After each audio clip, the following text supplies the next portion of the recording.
Big boss ಮನೆಯಿಂದ 15 ದಿನಗಳ ಕಾಲ ಇದ್ದು ನಂತರ ಹೊರಬಂದಂತಹ ವೆಂಕಟ್ ನಮ್ಮ ಸ್ಟುಡಿಯೋದಲ್ಲಿ ಕುಳಿತು ತಮ್ಮ ಮನದಾಳದ ಮಾತುಗಳನ್ನು ಹೇಳ್ಕೊಳ್ತಾ ಇದ್ರು, ಅನುಭವವನ್ನು ಹಂಚಿಕೊಳ್ತಾ ಇದ್ರು.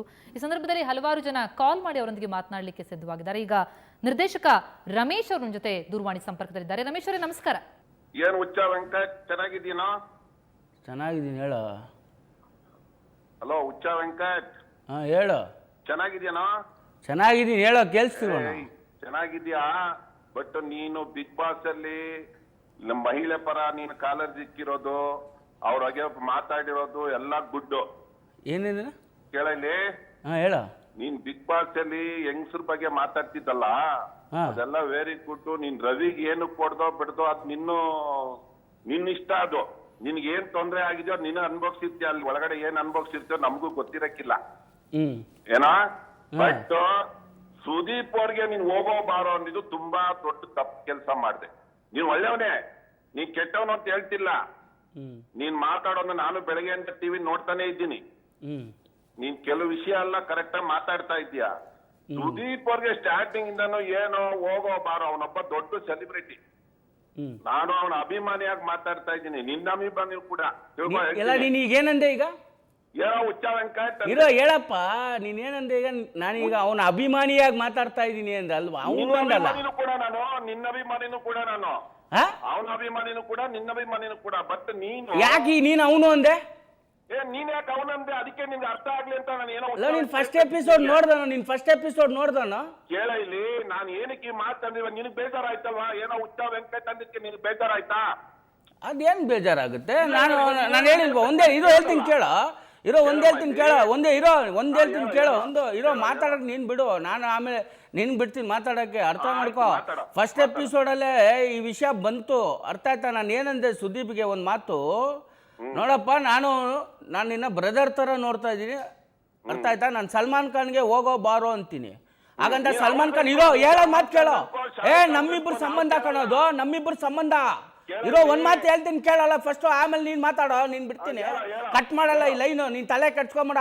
ಹುಚ್ಚ ವೆಂಕಟ್ ಮಾತಾಡೋ ಯಾವತ್ತು ಯಾರು ಕಟ್ ಮಾಡ್ಕೊಡ್ತು, ಅರ್ಥ ಆಯ್ತು? ನಾನ್ ಮಾತಾಡಕ್ ಬಿಡ್ಬೇಕು, ಆಮೇಲೆ ನೀನ್ ಮಾತಾಡೋ, ಏನ್ ಬೇಕೋ ಮಾತಾಡೋ. ಮಾತಾಡಲ್ಲ, ನಿಧಾನಕ್ಕೆ ಮಾತಾಡೋ, ಕೇಳಿಸುತ್ತೆ ನಿಧಾನಕ್ಕೆ ಮಾತಾಡೋ. ಅದು ಹೇಳ್ತೀನಿ ಕೇಳೋ, ಅರ್ಥ ಆಯ್ತಾ? ಅವ್ನಿಗೆ ಅಂದೆ ನನ್ ಬ್ರದರ್ ತರ ನೀನ್ ಕಣೋ, ಅರ್ಥ ಆಯ್ತಾ? ನಾನು ಅವ್ನು ಎಲ್ಲಿ ಯಾವಾಗಿಂದ ಪರಿಚಯ ಅದು ನನ್ ಗೊತ್ತು, ಅವ್ನ್ ಗೊತ್ತು, ಅರ್ಥ ಆಯ್ತಾ? ಇವಾಗ ಅವ್ರು ಅನ್ಬೇಕಲ್ಲ, ಅವ್ರು ಗೊತ್ತು, ಆಯ್ತಾ? ಇನ್ಮೇಲೆ ಅವರು ಬ್ರದರು ಅಲ್ಲ ಬಿಡು, ಅರ್ಥ ಆಯ್ತಾ? ಅವ್ರು ಗೊತ್ತು. ನಾನು ಆ ಸಲ್ಗೆ ಮೇಲೆ ಮಾತಾಡಿರೋದು ಹೊರ್ತು ಅವರು ನಾನು ಅವನು ಬೇರೆ ಥರ ಅವ್ರನ್ನ ಮಾತಾಡಿಸ್ಬೇಕು ಅಂತ ನಾನು ಮಾತಾಡಿಲ್ಲ. ನಾನು ಫಸ್ಟ್ ಒಳಗಡೆ ಕರೆದಾಗು ನಾನು ಅಂದೆ ನೀನು ಹೋಗಬಾರೋ ಅಂತ ಅಂದೆ. ಅವನು ಇಲ್ಲ ಅನ್ನಲ್ಲ ಅಂದ. ಸರಿ ಅವನೇ ಗ್ರೇಟ್. ಇರಪ್ಪ ಒಂದ್ ನಿಮಿಷ ಮಾತಾಡ್ತೀನಿ, ನಾನು ಮಾತಾಡಿ ಕೇಳ್ಬೇಕು ಫಸ್ಟ್. ಇಲ್ಲ ಕಟ್ ಮಾಡಿ ಲೈನ್. ಇಲ್ಲ ಮಾತಾಡಿ ನೀವು ಹೇಳಿ. ತುಂಡ ಕೇಳ್ಬೇಕು ಫಸ್ಟ್, ಆಮೇಲೆ ನಿಂಗೆ ಮಾತಾಡಕ್ ಬಿಡ್ತೀನಿ. ಒಂದ್ ಮಾತು ನಾನು ಆಡಲ್ಲ, ನೀನ್ ಮಾತಾಡ್ಬೇಕು, ಅರ್ಥ ಆಯ್ತಾ? ನಮ್ಮಿಬ್ರು ಸಂಬಂಧ ಒಂದ್ ಮಾತು ಹೇಳ್ತೀನಿ ಕೇಳು. ನಾನು ಮಾತಾಡಿದೆ, ನೀನ್ ಕೇಳೋ. ಹೌದು, ನಾನು ಮಾತು ಮುಗಿಸ್ತೀನಿ, ಆಮೇಲೆ ನೀನ್ ಮಾತಾಡು, ನಾನು ಸುಮ್ಮನಿರ್ತೀನಿ. ಮಾತಾಡೋ, ಅರ್ಥ ಆಯ್ತಾ? ಈಗ ಪ್ರತಿಯೊಬ್ಬರಿಗೂ ನಾನು ಇಲ್ಲಿ ಹೇಳ್ತಿದ್ದೀನಿ, ಕರ್ನಾಟಕ ಜನತೆಗೆ ನೆನ್ನೆ TV 9 ಕೂತ್ಕೊಂಡು ನಾನು ಮಾತಾಡಿದಾಗ ನಾನು ಕ್ಷಮೆ ಕೇಳಿದ್ದನು. ನನಗೆ ಅದು ಬೇಜಾರಾಗಿದೆ. ಏನು ವಿಷಯ ಅಂದರೆ, ನಾನು ಅವ್ರನ್ನ ನೋಡಿದ್ದು ಬ್ರದರ್ ಥರ. ಒಂದು ನಿಮಿಷ ಹೇಳ್ತೀನಿ ಕೇಳು. ಬಟ್ ಸಲ್ಮಾನ್ ಖಾನ್ಗೆ ನಾನು ಇವಾಗ ಏಕವಚನದಲ್ಲಿ ಮಾತಾಡ್ಸಿಲ್ಲ ಅಂದ್ರೆ ಅವ್ನು ಕೋಪ ಮಾಡ್ಕೊಂಡ್ಬಿಡ್ತಾನೆ. ಯಾಕಂದ್ರೆ ನಾನು ಅವ್ನು ಏನು ಸಂಬಂಧ, ನಮ್ಮಿಬ್ಬರು ಏನು ಸಂಬಂಧ ನನಗೆ ಗೊತ್ತು. ನಾನು ಅವ್ರ ಮನೇಲಿ ಊಟ ಮಾಡಿದ್ದೀನಿ ಕಣೋ. ಬಾಂಬೆಲಿ ಇದ್ದಾಗ ನಾನು ಅವ್ರ ಮನೇಲಿ ಊಟ ಮಾಡಿದ್ದೀನಿ ಕಣೋ. ಇವತ್ತು ನನಗೂ ಅವ್ರಿಗೆ ಸಂಬಂಧ. ನಾನು ಸಲ್ಮಾನ್ ಖಾನ್ ಅವ್ರ ಅಭಿಮಾನಿ, ಅವನ ಏಕವಚನ ಮಾತಾಡ್ಸ್ಕೊಡ್ದು ಅಂದ್ರೆ ಅದು ನಮ್ಮ ಫ್ಯಾಮಿಲಿ ಮ್ಯಾಟ್ರ್ ಕಣೋದು. ನಾವು ಫ್ಯಾಮಿಲಿಗಳು ಕಣೋ, ನಮ್ಮಿಬ್ರು ಸಂಬಂಧಗಳು. ಇವಾಗ ಸಲ್ಮಾನ್ ಖಾನ್ ಹೇಳ್ಬೇಕು, ನೀನ್ ನನ್ನ ಬಗ್ಗೆ ಹೋಗಬಾರ ಅಂತ ಹೇಳ್ಬೇಕು. ಅವಾಗ ನಾನು ಮಾತಾಡಲ್ಲ.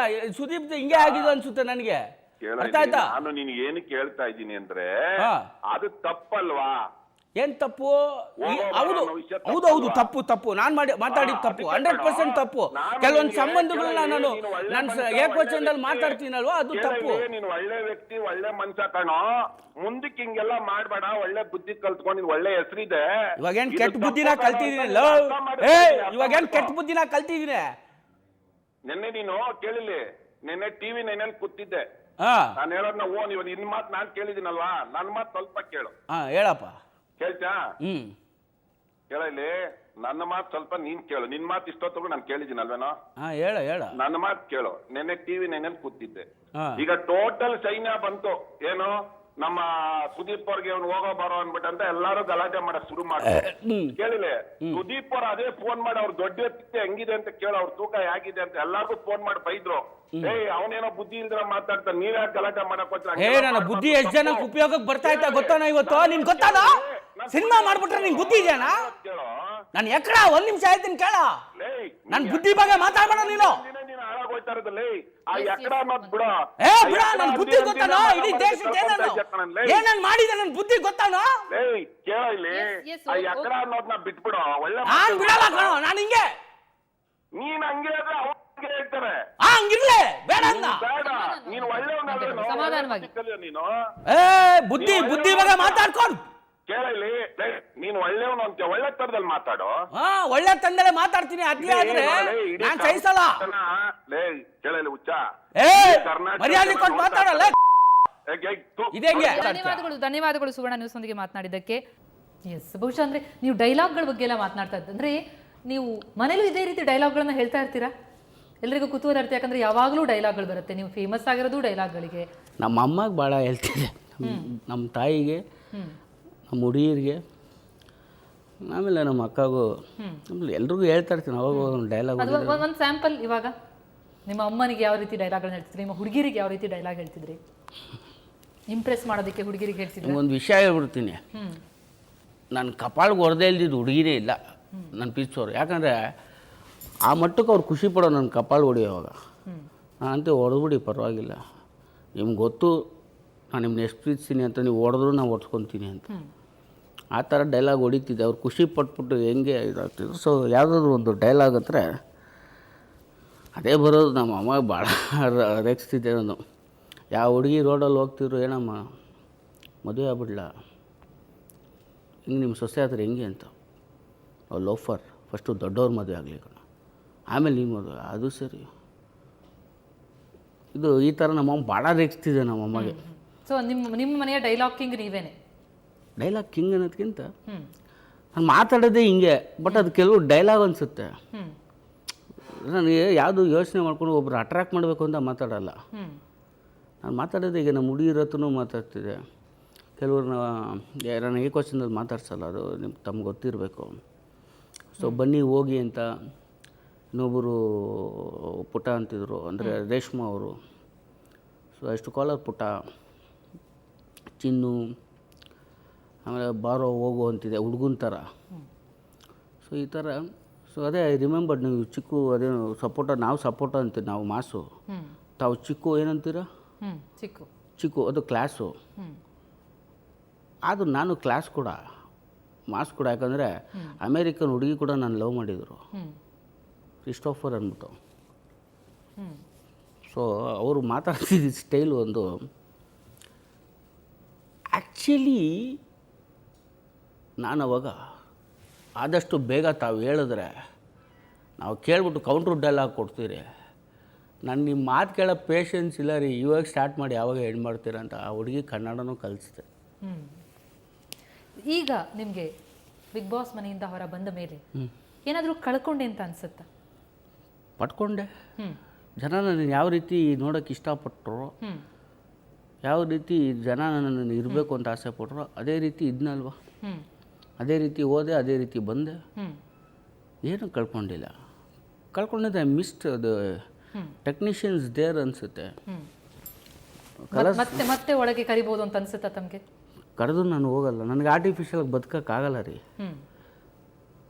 ನನಗಾಗಲ್ಲ. ನನಗೆ ಬೆನ್ನಿಂದ ಮಾತಾಡೋರು ಕಂಡ್ರೆ ಆಗಲ್ಲ, ನನಗೆ ಸಹಿಸಲ್ಲ. ಬೆನ್ನ ಮುಂದೆ ಏನಾದರೂ ಮಾತಾಡಿ ಚಮಸ್ಬಿಡ್ತೀನಿ, ಹಿಂದೆ ಮಾತಾಡೋರು ನಾನು ಯಾವತ್ತೂ ಚಮಸಲ್ಲ. ಎಸ್, ಕೊನೆಯದಾಗಿ ನಿಮ್ಮ ಸ್ಟೈಲಲ್ಲೇ ಎಲ್ಲ ಜನತೆಗೆ ಏನು ಸಂದೇಶ, ಏನು ಹೇಳಕ್ಕೆ ಇಷ್ಟ? ಭಾಳ ಖುಷಿ ಪಟ್ಟಿದ್ದು ಏನು ಗೊತ್ತಾ, ಕೊನೆಯದಾಗಿ ಅಂದಾಗ ಆ ಕಾರ್ಯಕ್ರಮ ಮುಗೀತಾ ಇದೆ, ಸ್ವಲ್ಪ ನಮ್ಮನ್ನು ರೆಸ್ಟ್ ಒಳಗೆ ಬಿಡ್ತಿದ್ದೀರಲ್ಲ. ಎಸ್, ಹಾಗಾಗಿ ಕೊನೆಯದಾಗಿ ನಿಮ್ಮ ಸ್ಟೈಲಲ್ಲೇ ಡೈಲಾಗ್ ಹೇಳ್ಬಿಡಿ. ನೀವು ಏನು ಸಂದೇಶ ಹೇಳಕ್ಕೆ ಹೊರಟಿದ್ದೀರೋ ಅದನ್ನೇ ನಿಮ್ಮ ಸ್ಟೈಲಲ್ಲಿ ಹೇಳ್ಬಿಡಿ ಸಂದೇಶವನ್ನು. ನನ್ನ ಸ್ಟೈಲಲ್ಲಿ ಯಾವಾಗ ಇದು ಹುಚ್ಚ ವೆಂಕಟ್ ಪಿಕ್ಚರಲ್ಲೂ ಇದೆ, ಸ್ವತಂತ್ರ ಪಡೆಯಲು ನನ್ನ ಒಂದು ಸ್ಟೈಲ್ ಭಾಳ ಇದೆ. ಯಾಕಂದರೆ ಜನರಲ್ ಆಗಿ ಜನರಿಗೆ ಒಂದು ಸಂದೇಶ ನಿಮ್ಮ ಸ್ಟೈಲಲ್ಲಿ, ಸಿನಿಮಾ ಡೈಲಾಗ್ ಬೇಡ. ಜನರಿಗೆ ನನ್ನ ಮಗನ್ ಬಾಲಿವುಡ್ಡು, ಟಾಲಿವುಡ್ಡು, ಕಾಲಿವುಡ್ಡು, ಮಾಲಿವುಡ್, ಹಾಲಿವುಡ್ ಎಲ್ಲ ಕಡೆ ಐಟಮ್ ಸಾಂಗ್ ಬ್ಯಾನ್ ಆಗ. ಐಟಮ್ ಸಾಂಗ್ ಮಾಡೋ ಹುಡುಗಿರಿಗೂ ಹೇಳ್ತೀನಿ, ದಯವಿಟ್ಟು ನಿಮ್ಮ ಲೈಫ್ನ ಹಾಳು ಮಾಡ್ಕೊಂಬಿಡಿ. ಎಷ್ಟು ವರ್ಷ ಇರುತ್ತೆ ನಿಮ್ಮ ಏಜ್, ಅದಾದಮೇಲೆ ನೀವು ಏನಾಗ್ತೀರಾ? ಯಾವ ಜನರು ಬರ್ತಾರೆ ನಿಮ್ಮ ಕಷ್ಟಕ್ಕೆ? ಯಾವ ಜನರು ನಿಮ್ಗೆ ಬಾಳ್ ಕೊಡ್ತಾರೆ? ಯಾರಾದ್ರೂ ಐಟಮ್ ಸಾಂಗ್ ಹುಡುಗಿನ ಮದುವೆ ಆಗ್ತೀರಾ? ನೋಡ್ಬಿಟ್ಟು ವಿಸಲ್ ಹೊಡಿತೀರಾ, ಖುಷಿ ಪಡ್ತೀರಾ? ಹೌದು, ಮದುವೆ ಆಗೋವಾಗ ನೀವು ನನ್ನ ಪ್ರೀತಿಸಿದ್ರೆ ಹುಚ್ಚ ವೆಂಕಟ್ ನಿಮ್ಮ ಗಂಡ ಅಂತ ಹೇಳ್ಕೊಂಡು ಬನ್ನಿ. Okay? Yes, thank you so much Venkat ಅವರೇ. ನೀವು ಭಾಳಷ್ಟು ಕನಸುಗಳನ್ನ ಇಟ್ಕೊಂಡಿದ್ದೀರಿ, ಆ ಕನಸೆಲ್ಲ ಈಡೇರಲಿ. ಯಾವಾಗಲೂ ಹೀಗೆ ಶಾಂತವಾಗಿರಿ. ಇದು ಶಾಂತವಾಗಿದ್ದ? ಸರಿ, ನಾನು ಶಾಂತವಾಗಿ ಇದು ಬರೀ ಕೇವಲ ಡೈಲಾಗ್ನಲ್ಲಿ ಮಾತ್ರ ಇದಿರಲಿ. ನೀವು ಶಾಂತವಾಗಿರಿ, ಎಲ್ಲರ ಪ್ರೀತಿನ ಹೀಗೆ ಗಳಿಸ್ಕೊಳ್ತಾರೆ ಅಂತ ಆಶಿಸ್ತೀವಿ. ಥ್ಯಾಂಕ್ ಯು ಸೋ ಮಚ್ ಚರ್ಚೆಯಲ್ಲಿ ಭಾಗಿಯಾಗಿದ್ದಕ್ಕೆ. Thanks. By from this Huccha Venkat. S, ಇದು ವೆಂಕಟ್ ಅವರ ಮನದಾಳದ ಮಾತುಗಳು. ವೆಂಕಟ್ ಯಾವ ರೀತಿಯಂತಹ ವ್ಯಕ್ತಿ, ಅವರ ವ್ಯಕ್ತಿತ್ವ ಏನು ಅನ್ನೋದ್ರ ಬಗ್ಗೆ ಬಹಳಷ್ಟು ಕುತೂಹಲ ಇತ್ತು. ಆ ಕುತೂಹಲವನ್ನು ತಣಿಸುವಂತಹ ಪ್ರಯತ್ನ ಅವರ ಮನದಾಳದ ಮಾತುಗಳಿಗೆ ವೇದಿಕೆಯನ್ನ ಸುವರ್ಣ ನ್ಯೂಸ್ ಒದಗಿಸಿಕೊಟ್ಟಿದ್ದಷ್ಟೇ. ಇದು ಇವತ್ತಿನ ವಿಶೇಷ. ನೇರ, ದಿಟ್ಟ, ನಿರಂತರ ಸುದ್ದಿಗಾಗಿ ನೋಡ್ತಾ ಇರಿ ಸುವರ್ಣ ನ್ಯೂಸ್.